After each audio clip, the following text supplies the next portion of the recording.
Hey guys, welcome to our podcast. Today I am your host Violeta Uma and my two co-hosts Corazon Kunyaba, Lawrence Chitech.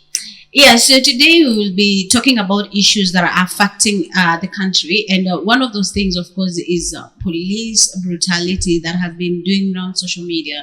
I mean, issues of justice for Albert. For those who don't know, Albert is a teacher, 31-year-old, who was brutally murdered in the police cells.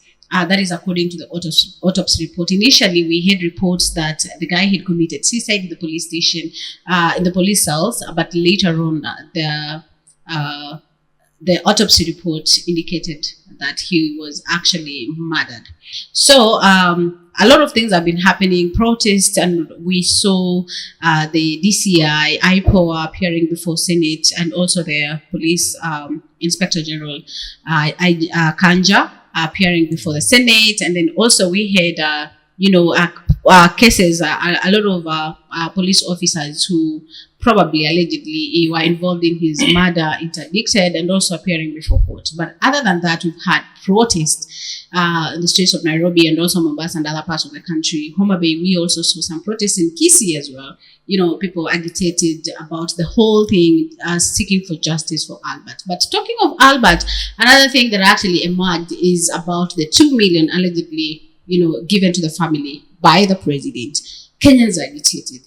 Kenyans, they feel like the father should not have received the 2 million and that he should continue just pressing on for justice for his son. Albert Ojwang, who's actually said that he was the only son. No, not only the only son, but the only child of this particular family. What do you have to say about this, Corey? I would love to start by saying it's a very sad situation and it's a sad country that you're living in, a country that does not even care about its people. Because why would you even take someone from Homa Bay to Nairobi? And then something that really broke my heart was when the father was saying that he followed them na alikuwa amebeba title deed. Yeah, it shows that he was willing to do anything to make sure that the son does not end up in jail. Like he was even willing to let go of land. And you know how precious land is to our fathers. Like they hold it so dearly. But I'm sure he didn't even think twice about it. He just figured, I need to bail him out. I do not have an option. I'm just going to use whatever I have. And he left with his title deed. And he gets there and he's told that your son is no more. Yeah, it was so sad. It was so sad, yeah. Yeah, so, and about receiving the 2 million, I feel like,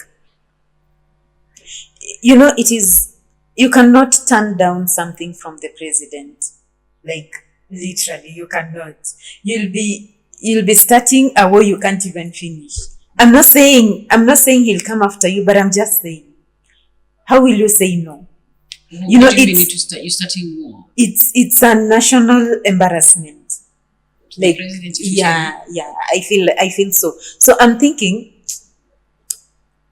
it's like pia yeye mwenyewe alijiita mkutano akaona hapa yenyewe sina option. My son is normal. This 2 million will not bring him back. Will not make me forget about him. I feel like hakuwa na option. As much as Kenyans have different opinions, but turning down hiyo pesa, I feel like it was not the right thing to do. But Wakenya wanasema kwamba walikuwa wamemchangia. I know they have contributed more than that, and they were still willing to keep contributing, which is okay. But I feel like also turning down that money, if I were in the same shoe, I don't think I would say no. I don't think I would. And then I come to the press publicly and say, oh, he was offering me 2 million and I have said no. It would be a public embarrassment to the president. Okay. What do you I think personally, you just look at life the way it comes. Like for us, we could be judging the father too harshly based on where we are. Because you don't know about him. Maybe he's looking ukombele. Because the thing is, now, unfortunately, even the support is getting from Kenyans. Typically, it's just because of the emotional structures that are in right now. After the burial, maybe it may not be that the topic could easily change in the country. So that means even if he was still, by then he may not be getting the support he's getting now. So I would say maybe he looked at it and then he was like, whatever I can collect now, let me collect it. It will help in future. Because 2M is not small money. And do you know you start mourning the moment you bury someone and people start living. That's it. Exactly what That is the moment you start mourning. That's when now you start feeling the impact. Because people are living, you are now lonely. Now it now starts hitting home. Reality starts hitting Yeah. home. So even all these promises that have been made everywhere, we'll give your wife a job, we'll school your children. After the burial, that's when you know whether those things are practical or it was just for the and also something else you're not like giving a thought is like maybe he's too broken to even like start other discussions. Yeah, exactly. Like maybe he's ushaikuwa broken to the point that hata mtu akikuongelesha like you don't even feel anything, you're just there. Yeah, you just do whatever you want. Mazewe fanya tu chenye utakufanya like for me nishaazika mtoto wangu wa kipekee. So but ukiangalia vile alivyozungumza before the 2 million na baada ya 2 million it's like kind of different. Yeah. In fact, the way he spoke mara ya kwanza is like alitouch hearts za watu wengi sana. Huyu ni mtoto wangu wa pekee. Huyu mtoto alifakieleza vile struggles zenye alipitia. Sijui alikuwa anafanya kazi kwari nini akamsomesha amefika hapo. Sasa saizi nitapata wapi mwingine, and the fact that he's the only child made like people were moved. But now later on and I remember wakisema kwamba that particular time when alikuwa anasema amepata anashukuru president, akasema president amechukulia mtoto wangu kama wake. Unajua watu wanakufa kila siku, lakini sasa sio wote wanapata nafasi ya kupigiwa na president, kuambiwa pole kwa simu, and then pesa, and then all that is like kind of he softened. And the Kenyans felt like the zeal that they gave, the agitation that they gave is like kind of just it is like alimwagilia tu maji baridi, and we are fighting for justice for your son. And I remember one did a video akisema, we are really sorry, Albert. We tried our best. We were really pushing for justice, but now your father has taken the 2 million. It's kind of like, people are just like, so why were we going on the street in the first place? Because all you wanted was money. And actually a lot of people are making point to say, is it like the monies that you wanted? I mean, like, come on, sister Kenya to changa pesa. Why would you just put yourself in such a situation? And it's like, now people feel like he has betrayed Kenyans and the cause for justice after he took the 2 million. But Corey, as Corey says, probably taking the 2 million wasn't a big deal. But why do you have to come to the media? That's something else now. He could have just said thank you na aachie pale. You don't have to mention ati kuna wengi wamepoteza watoto wao na hajawahi reach out. Now you see. I feel like sasa hiyo speech yake kidogo, someone really had to walk him through before apeane hiyo speech. Could it be that alipewa pesa akasema hii imetoka kwa president na akalazimishwa kuongea wa record watumie president clip? In Kenya right now everything is possible. Because everything is very much possible. Because also something else that is pissing Kenyans is the fact that when Albert was murdered, the president did not react like immediately. You get? And Kenyans really wanted him to say something. Even just a tweet on X, just a comment, just saying that, we need justice. Kusema to anything, he didn't. But Corey, I think I will support him for not like coming out openly immediately to say something. I know a life has been lost, but the fact that we had a mix up with information, even angesemaje, because again, kupeana hiyo information, alipata the right information before he came out. Angalia hiyo information anasema sijui ni mshiri nyaga, ama sijui the communication guy wa polisi. Yeye alipeana information, but sasa hii nayo ilikuwa imetoka kwa OCS Talam kwamba mtu amecommit suicide. And that is the information, the very first information aijikanja alienda nayo kwa media akasema you know what mtu amecommit suicide. Yeah. So and Kenyans were like okay, and then the postmortem report inasema something different. So can you imagine like president angeenda the first information because no, okay, I don't feel like angeenda like kuambia Kenyans this is what has happened blah blah blah. No, you just send condolences and then you say let us wait for investigation. I don't know, but for me, I feel like the fact that he waited until the postmortem report came out, so then now he gave his official communication because he's the citizen number one. He's the head of state. So I feel like it is not even about how long, because I've seen a lot of people talking about why the president take that long, why didn't he just do this and that? But for me, I feel like he needed to get the right information before, and especially with the controversies that were surrounding the death, I feel like I don't see the reason as to why people are so agitated. Oh, alichukua siku ngapi? Siku 3, akakuja kaongea, kwa nini hakuongea? And then pia akikuja kuongea tena bado ni shida. Akikosa kuongea ni shida. Exactly. Because again now is of course on the bad end, because either way it's been trending like for the last maybe 2 or 3 months. So whatever he comes up with, obviously it will be taken in the wrong direction. Sasa wacha nikwambie. Sasa Kori anasema sio mambo ya 2 million, na sasa unasikia Kenyans wamekosoa agitated. Kori amesema ni sawa, yeye ana shida, angepata niye angechukua. Kenyans are agitated because of that. Imagine kama hangetoa hiyo condolence, bado tena ingekuwa ni shida, mbona hata hajachanga, you know. So I think it's like everything people just looking fault in literally. No, it's not looking for faults. It's you know, of course now watu wako agitated ni young people, no. They go to the streets, hata wewe waelewe tu, like you know, at first walikuwa wamejam wote, and then later I kept following the conversation. Wakaanza kusema hata kama mimi ningechukua, now the conversation started changing kidogo. But hata kama we are fighting for you, and then you take that 2 million, unakuja unatuambia venye umepigiwa simu, amechukulia mtoto wako kaa wake, amefanya nyingine, hajai visit, hajai make an effort kwa wengine wenye walipoteza wana wao. But for your statement, I think people are just picking part of the information alitoa that time, but ukiangalia presa yake hiyo time akiongea pia alisema he will not get tired seeking justice. Yes, for his son. So people are just picking these zingine as a president, but not. And then also something else, we need to understand that it is not the president who murdered the kid. You know, if it were him who murdered the kid, and then akuja na 2 million, ingekuwa ni cover up. And then akubali your 2 million. Now, sasa, hiyo nayo kidogo. Yeah, but sasa you see he's not the one. And I have a question. How can we end police brutality? Because it is something that is affecting us even up to this point. It is something that we've been fighting for a long time, and it's still affecting us.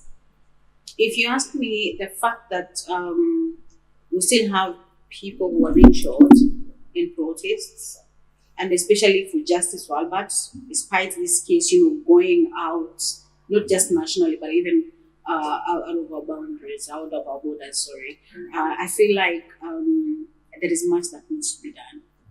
So it was just after 2 days after the CS Interior, Murkomen had issued a statement about the reforms that as a country and as a ministry they're planning to have in the police, and of course talking about ensuring they have CCTV footage. CCTV cameras like in 1,209 police stations across the country, because they're saying whatever central police station, it was just their own initiative. It was not like a government thing per se.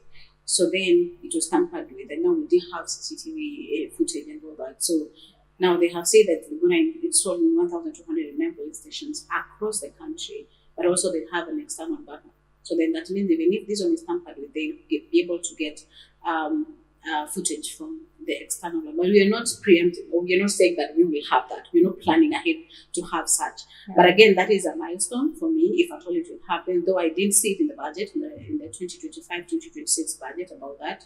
So I'm hoping maybe the budgetary allocation itself, maybe they will be able to cater for that.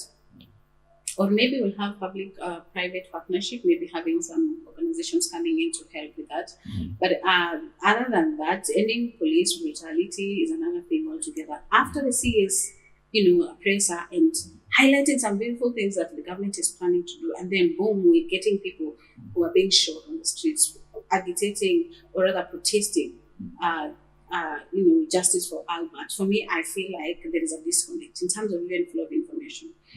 When we are talking about police reforms and when we are talking about whatever government has in terms of plans to help its people and also in matter security, it is not about you just being there on a presser and issuing a statement and media carrying the story and all that. It is about information trickling down to the last police officer who commissioned in the rural. So if at the city center in Nairobi, whereby tuko na hawa police officers who wamekuwa assigned to go and deal with the protesters, and we have a police officer who has the audacity, the effrontery to just shoot in broad daylight. And more so, this guy is not even a protester. This guy was just selling masks. And even before he was shot, the guy was like harmless. He didn't have anything. He was not even part of the protest. He was not even part of the because when protesting, when gases and all that. So and I heard during protest, masks in a rise the price to maybe 30 bob each or 50 bob each. So he's just someone who's trying to provide for the family. Na alikaa chini akaona sahi at least hii mask nauza 10 bob, I'll be able to make a profit of 20 shillings. So akaona take advantage aende kuuza. It's so sad. Having such, and then we're talking about reforms, is another thing altogether. But again, I don't know, what do you feel like, maybe Lawrence, how are we going to deal with these issues of police brutality? Because police brutality has been there for ages in many of the governments. We're not talking about Rutos regime alone. Yeah. We've had it in other regimes as well. Even in the just last regime, Uhuru, where we were getting bodies from River Yala, and then there was again so much politics in it, and then all those bodies, nobody even did anything beyond accountability at the morgue. People are just being told, go pick your body, go bury, pick your body, go bury, and then the whole story just died like that. I think that we have come a long way since the new constitution, and it's high time, maybe, because sometimes I look at the way things are working in the country, and I feel that maybe we are playing one game for too long. Maybe we've been so much framed to believe that the only way things can work is through politics. So that in everything we do, we must put politics in it. That we put politics in all the arms of government. You look at the legislature, you look at the judiciary. These two arms should at least play a hand, even if we have a problem with the arm where we have a problem most. Then these two other arms should be able to come around and for us to find a support. If something like this happens, obviously we expect the judiciary to do something. I don't know. Sometimes I think we are made to believe that all these arms of the government are independent as to what we are being told. But the problem is that even the people we put into those independent arms of government are not individuals who are independent mentally. When you employ anyone in those arms, you see the whole process is very political. Yeah. Assuming you're doing something for the judiciary, you want to put in those judges or lawyers or anyone that's coming into the judiciary. When you look at the process that is taken, they are taken through for them to take those seats, you see, they are going to for a parliamentary committee, they are going to meet who, the president is doing this. And then you look at the whole of it and then you're wondering, how independent can the judiciary be if that is how we are taking it through? Because if the judiciary was very independent, I believe that even this problem of police brutality is a problem that should end squarely on the judiciary. so that policemen or any other person who commits a murder should be treated the same way. Yeah, sure. Even the issue of taking the police to IPOA, even IPOA, we're told it's an independent body. But again, you look at it, you ask IPOA, how many cases have they resolved all this while police brutality has been happening? And yet IPOA was put together squarely for the same purpose, that police brutality has taken a toll on Kenyans. So IPOA was created to put a cushion on Kenyans, so that even if a police officer who believes they are above the law commits something that is deemed irrelevant or a criminal event, it's able to be resolved by IPOA. I also believe that we have a community problem, because in as much as we want to blame the police generally, I also think that not all policemen are the same way, because they're also part of us. They are our parents, they are our brothers, they are our sisters. It's just a clique of individuals who maybe have a mental problem, or maybe the societies they are coming from are putting them that way, or maybe the police training.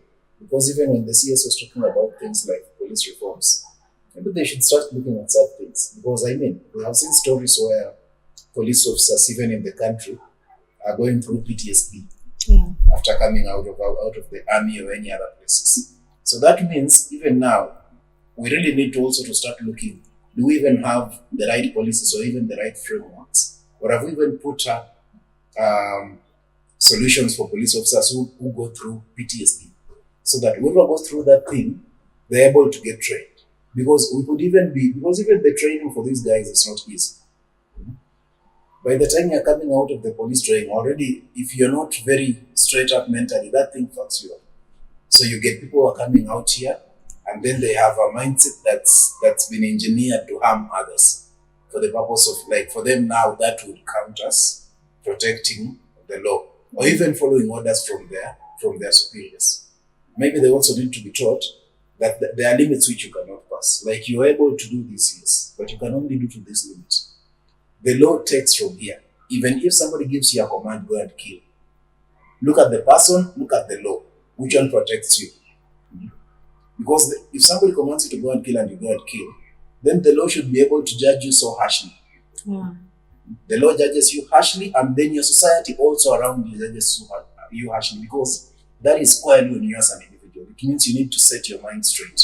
You cannot be told go and kill and you go and kill. You go and kill a father who has a family, who has children, who has very many people depending on them, for the square purpose of solving just as a small issue that would have been resolved in so many other ways, even through the law. Because the law also gives, I want to say this, I am not okay with some of the things that happen even in social media.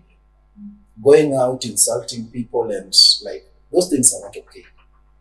But that does not justify by any means these things that are happening in the country. Even if that is the last square, that somebody has insulted you so badly and you feel like this is so bad, still you're supposed to be able to lean back on the law. What does the law protect you from? Because everyone has rights, and we are being told, even the law dictates that your right stops where mine is violated. So that if you are saying I have the right to speak or to say anything that I want to, it also depends on you. How do you feel about the things I'm doing? If we get past that line, then you should be able to go to court and say, hey, I have a case here. This guy is selling this information about me, so these things are affecting me in 1 or 2 or 3 ways, whether it's through defamation or any other things that you'll be able to raise. So that is so bad. I think that police brutality is something of the past, and we should be able to sort it out. And I think that we should start with Kuchini. Putting politics in it is not the right way to go. We could be so emotional now. Tomorrow the topic comes to an end, because now politics will change, and then you forget about it. But if we narrow down to the things that are truly affecting, like if we are having so many cases from the police, then we put up an investigation to understand why are so and so officers going through this thing. Maybe we could even realize that these officers are going through the same training. Because even for that case, the most recent case of a police officer shooting someone, I saw people were doing an investigation. This is just the general one that happens in social media, profiling for the officer now. people are saying this guy, the gun that he has is not a common gun for the other police officers. It's typically a different gun, which could be for a certain cadre of officer. Yeah. So it means if that is the case, then we look at all these other cases. How are they related in any way? So that if by any chance they are related, then you'll be able to believe that maybe there is a problem either with training or any other things that are happening in the camp of this group of officers, so that you're able to resolve. If these guys are being mistreated in the camp, or the things that are going through the camp, is it mentally okay? Maybe even there, maybe somebody's just messing up with their mindset, so that by the time wanatolewa huko, you're being pushed out into a war zone. Because typically now you're coming out and then you're so fed with info, your job is to do this. And then you come out here so raged, and then all you want to do is distract whatever is in front of you. Do you know it's so easy to get a police uniform, a gun, na pingu? There was a documentary I was watching. It was done by a Citizen TV journalist in 2019. I hear she was even forced to relocate. She's not in Kenya. Her life was in danger. So she did a documentary. It was an investigative story of hizo crimes zina happen in Nairobi. So anatafuta mtu anajuana, wana call askari, unaweza tusaidia uniform? Anauliza unataka gani? Imagine. And then for only 2K, you get a uniform. For only 1K, you get pingu. For only another 1,000 bob, unapata the gun, the bunduki. Kwanza unaulizwa, unataka ikiwa na risasi ngapi? Yeah. Like tena risasi unalipia kando. So you know, it's so easy.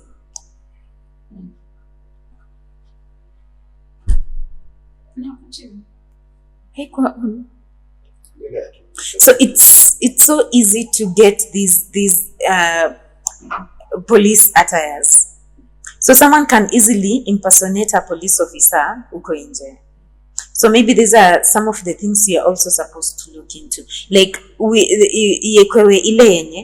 if you are caught giving out your uniform, there are consequences. If you're not a police officer and you are caught wearing a uniform time ya kuibia watu, there are consequences. Mm-hmm. So like when you're talking about police reforms and also how we will be able to deal with the police brutality, according to me, I feel like it is a system thing. Yeah. System in the sense that there is someone who, there was a saying that mtu alikuwa anasema, if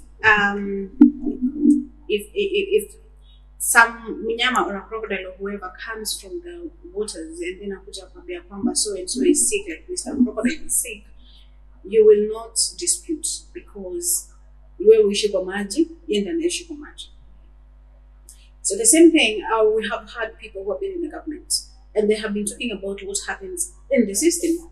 So we had one Gashaba who's saying that we have 101, I don't know, units or whatever, police who they have the special unit that deals with such cases. And it's like, it is there.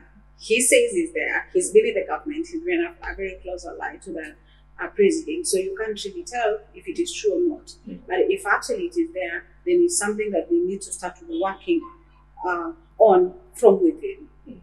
2, we've had issues with that were raised by Governor Natembeya. Mm. Governor Natembeya says when he was a governor, a commissioner by that time in Narok, there is this MP who was arrested, and they received orders from above that they needed to deal with the MP. Dealing with the MP was kumkula nyuma. You understand? Kumfungua boot. So then that was an order from above. It wasn't like, so this is basically what used to happen. And even the governor went ahead and said, yeah, pia alikuwa ameogopa juzi vile alishikwa, alikuwa anaogopa ngepelekwa. He was, hata yeye anasema hata alikuwa tayari tu afadhali yake angejiua because alikuwa anajua kile kitu kinamngoja huko, what really transpires in the south. na akasema he was actually talking about issues za Albert. Akasema he's not very sure that is exactly what happened to him, but anajua kwamba those are some of the things zina happen. Wanakutumia wale mabusu mahardcore kuja kudeal na wewe. So if actually this is what is happening in our police cells, then it starts with the system. They need to clean it up. They need to ensure that as much as we are talking about reforms, as much as we are talking about installing these CCTVs across the country, if it is from the system and not from above, to do 1, 2, 1, 2. Look at what happened to this guy Muhwana, the police officer mwenye anasemekana alishikwa. Anasema mimi nilipata instructions ya kwamba nitume mahabusu hapo ndani kudeal na yeye, kudeal na Albert. Na yeye anasema tu they should discipline him, quote in quotes. Discipline kumchapa. Na ni hao mahabusu wakuje wadeal na yeye. And the end goal was not kumua but kumdiscipline. See what happened, you know. So again, at the end of the day, it's still the system. So if you're talking about reform, sit down with these police officers because they're the ones who are giving instructions. They're the ones who are doing all these things.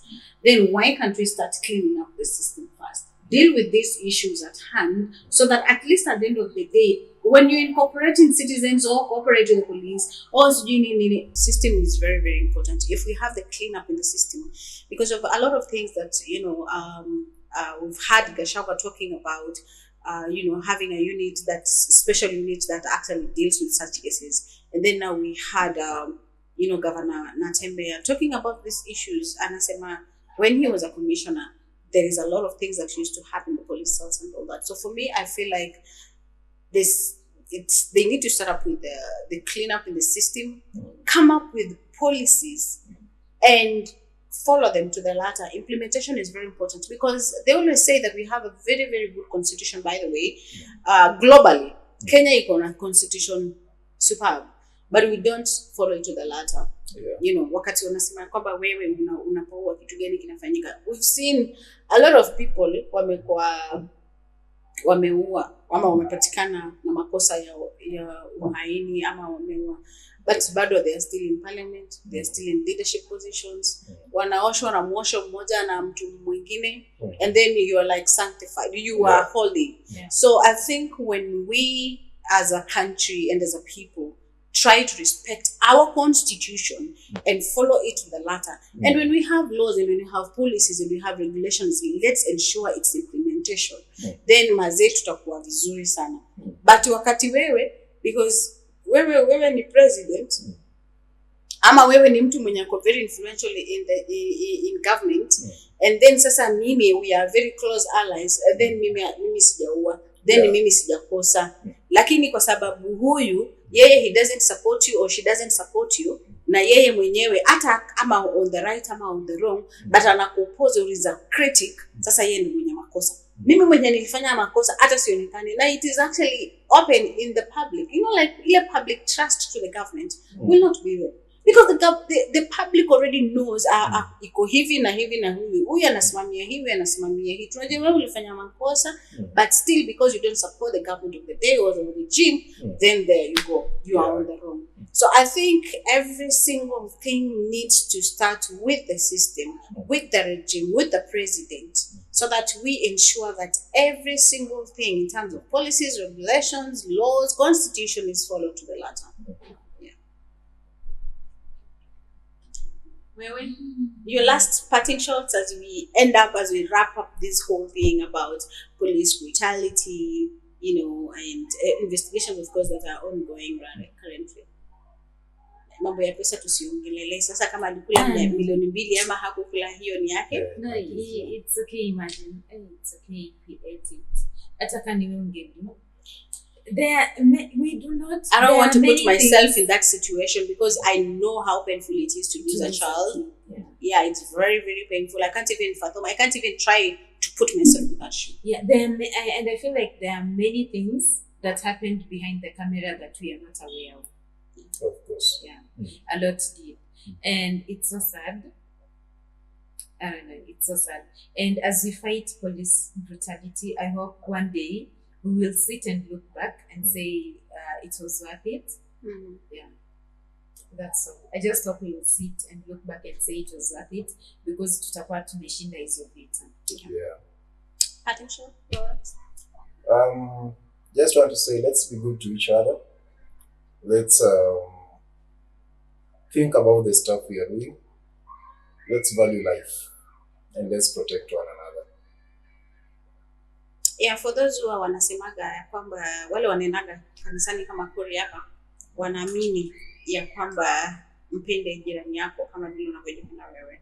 So it is very, very important, just like Lourdes has said, value life, you know, and no amount of money or anything inaweza sema ati ya kwamba sasa this is justice for Albert, or this is justice for anybody who lost their lives, especially for the Gen Zs during the protest, the 2024-2025 finance bill and all that. There is no amount of money that we can say that this is justice to them. But all said and done, this should be a lesson that there is something that we need to do as a people. There is something that we need to do as a country. And it is not about just talking about it and forgetting. It is about talking about it and action being taken so that we don't see something of the sort happening tomorrow. I will really be disappointed if we get to see another Albert dying in police cells. I'll be very disappointed if another person, another Kariuki is shot in Mandamano, you know. So we are hoping that with the police reforms that they have come up with, and many more that will come, we're just hoping that justice will be served. As much as I say there's no justice that is served to a lost life, but we're hoping that things will be brighter ahead as a Kenya, as a country, and as a people. We will be able to celebrate and be happy and be in a very secure country. And the cordial relationship will be there between, you know, the civilians, the citizens, and the police. See you next time. Bye.